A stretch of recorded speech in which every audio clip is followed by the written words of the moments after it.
মাননীয় সদস্যবৃন্দ, দিনের কার্যসূচি অনুযায়ী এখন কমিটি পুনর্গঠন।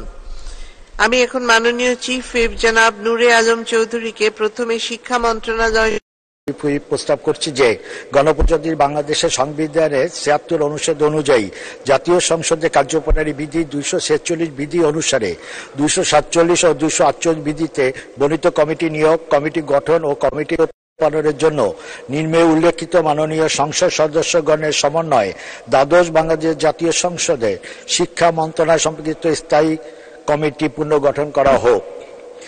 জনাব নুরুল ইসলাম নাহিদ ২৩৪ সিলেট ৬ সভাপতি, ভারপ্রাপ্ত মন্ত্রী অথবা প্রতিমন্ত্রী সদস্য। জনাব মোহাম্মদ মোতাহার হোসেন ১৬ লালমনিরহাট ১ সদস্য। জনাব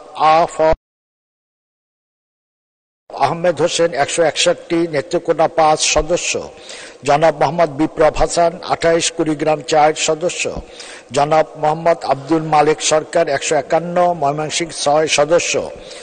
জনাব মোহাম্মদ আজিজুল ইসলাম ৯০ যশোর ৬ সদস্য। বেগম শামসুন নাহার ৩১৯ মহিলা আসন ১৯ সদস্য। ধন্যবাদ স্পিকার।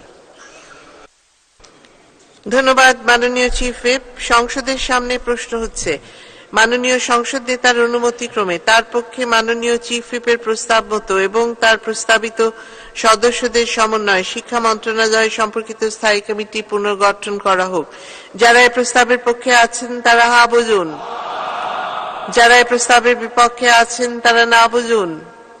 হা জয়যুক্ত হয়েছে, হা জয়যুক্ত হয়েছে, হা জয়যুক্ত হয়েছে। অতএব প্রস্তাবটি সংসদে সর্বসম্মতিক্রমে গৃহীত হল এবং শিক্ষা মন্ত্রণালয় সম্পর্কিত স্থায়ী কমিটি পুনর্গঠিত হল।